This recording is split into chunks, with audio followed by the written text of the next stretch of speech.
you can do that when the chair allowed you to. But anyway, go ahead. Thank you. Okay. Senator Pacquiao. Okay. Kasi I wanna give you a sense of what can happen in the country if we can take care of the environment.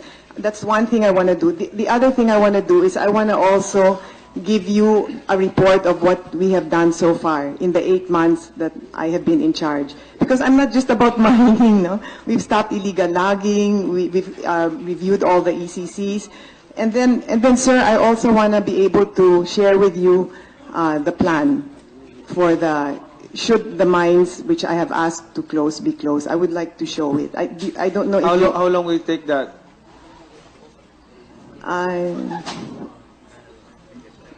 Okay, 15 minutes. Tony Boy. Sige, 15. Yeah. Okay, maximum 15. I'll go really fast. Okay, I think 10 minutes is enough.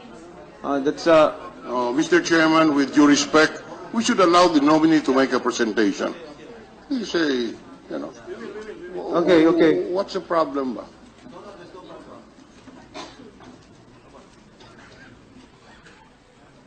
Mr. Chairman. Mr. Chairman. Yes, Salimbangon, Congressman Salimbangon is recognized. Yeah, Mr. Chairman, I just want to explain the miss.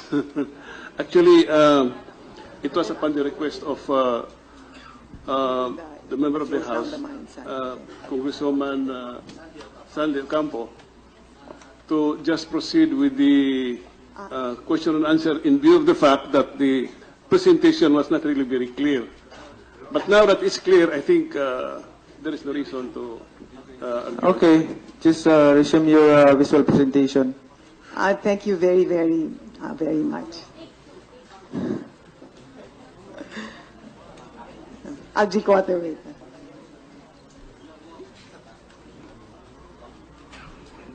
Before that, acknowledge the presence of Senator Ricto. Okay, so I'm not just about mining. I want to build development models in this country which show that we can get our country out of poverty, and I want to do it in record time. I mean, I've told people, if I don't make a difference in 2 years, I can go. No? But let me try. So in the last 8 months, we have formed a task force made by the AFP, the DILG, the DOTR, the PNP, PCG, DOJ, and DNR. And is Art Valdez here? Where's Art? Art, can you stand up? Okay, Art Valdez is my USEC for the environment, and he's done a splendid job. He's my action man. And okay, so in the span of the 8 months, we have been able to close 50 quarries in Mount Banahaw, apprehending 14 people, 10 trucks, and 2 backhoes. And as a result of that, the DNR MGB director was immediately terminated. I want to say that I have adopted the Duterte policy of one strike out. I have zero tolerance for corruption and zero tolerance for corruption. And if there's anyone there that's, who's corrupt, you just let me know, no? Because DNR has so much money. I mean, I'm shocked at how much money we have, no?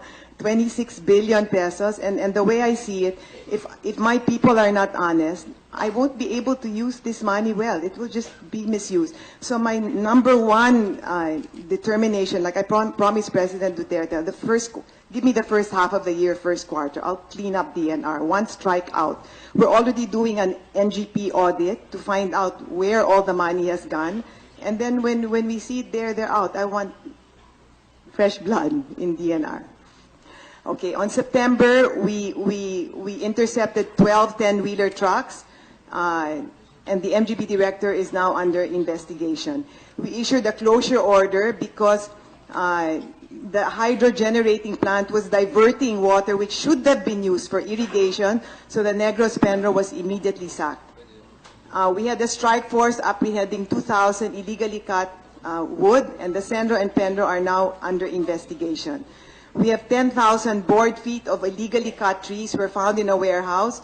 The Senro was recommended for dismissal for meddling with evidence. I want to say very clearly that I know why there's war in Mindanao. It's because Mindanao is so beautiful, not a little beautiful. It's so rich in natural resources. And the people of Mindanao are not benefiting from the resources of Mindanao. And the fault is DNR. No? Because we've given permits and clearances and things like that not to benefit the people of Mindanao, but to benefit business interests. And this cannot be allowed to continue. So in that line, we canceled DMCI DACON of 38,000 hectares and canceled another DMCI IFMA covering 35,000 hectares for violations encroaching on our natural forces. In Sultan Kudarat, we apprehended 25,000 board feet of lumber.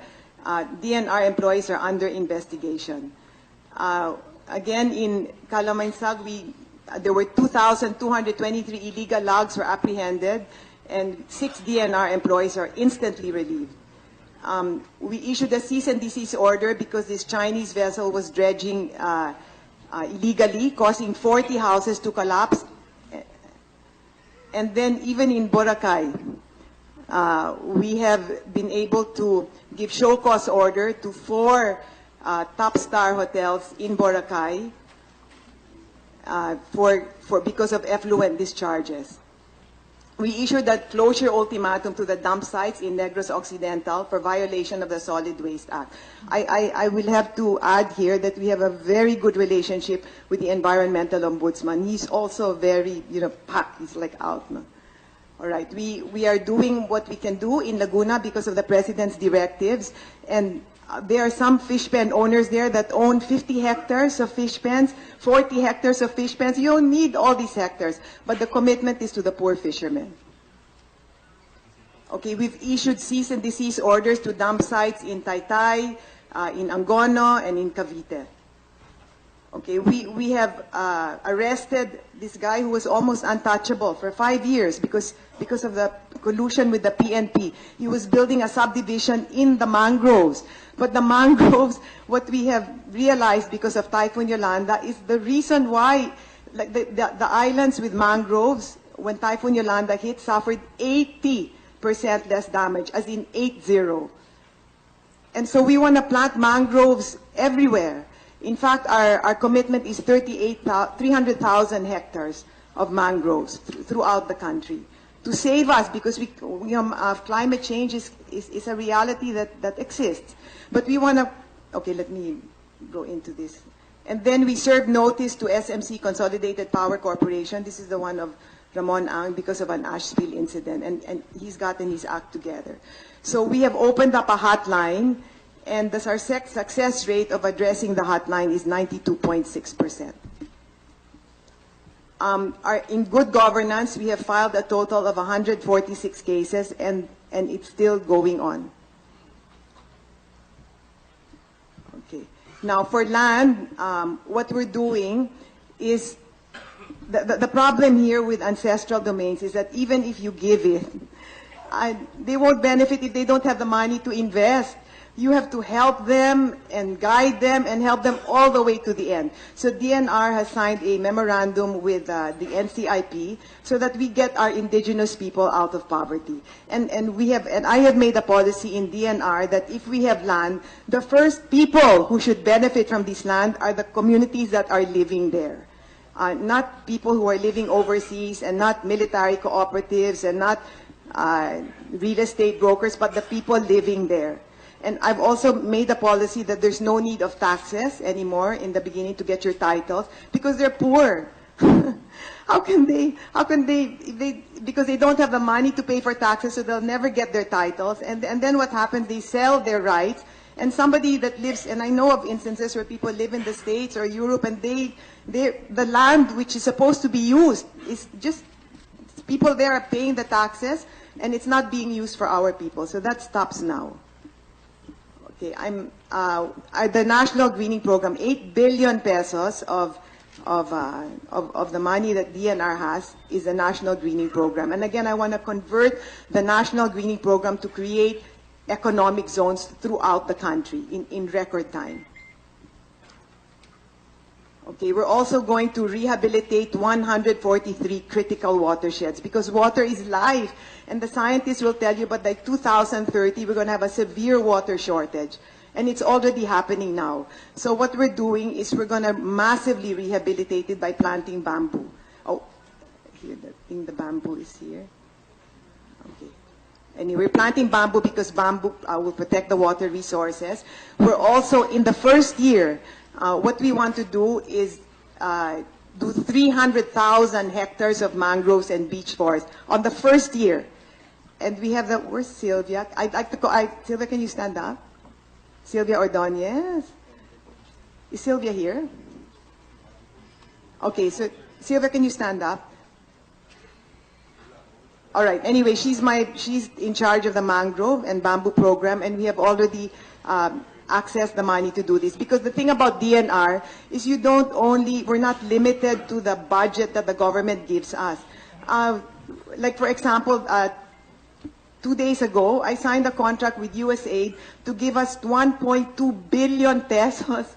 There's so much money, and we're investing this in Palawan, in Tawi-Tawi, and in Zamboanga. It's a wildlife conservation, but we're going to do it such that it benefits the communities. On July of this year, I'm going to travel to try and access $100 million every year to help us with the bamboo and mangrove program. And that's why I'm saying this with courage. Okay. This, by the way, esteemed committee, is the largest mangrove forest in the country. And guess what? It's man-made. It's man-made. And it was the reason why Bohol suffered very few deaths and very little destruction. Because it had mangroves. So if we do this now, what I want to do is protect the country in the coming 6 years. And the thing with mangroves, it doesn't only protect, it also gives rise to business because you have seaweed, fish, crabs, so many things. And then I'm going to work, they have already agreed, DOST, to develop technology to do vacuum packing, to process the fishes that are there. And then we package it. And the thing with the poor, the problem with the poor is you have to help them all the way up to marketing. You can't just give them land. You have to help them develop the products. You have to help them all the way up to marketing. And DNR is going to do that through NRDC. NRDC, headed by Sylvia, is a Natural Resource Development Corporation. It's the GOCC under DNR, which is mandated to do business. I come from a business family, you know, and I know that you just can't give money like that. What you want to do is invest and then help the communities make money and then help them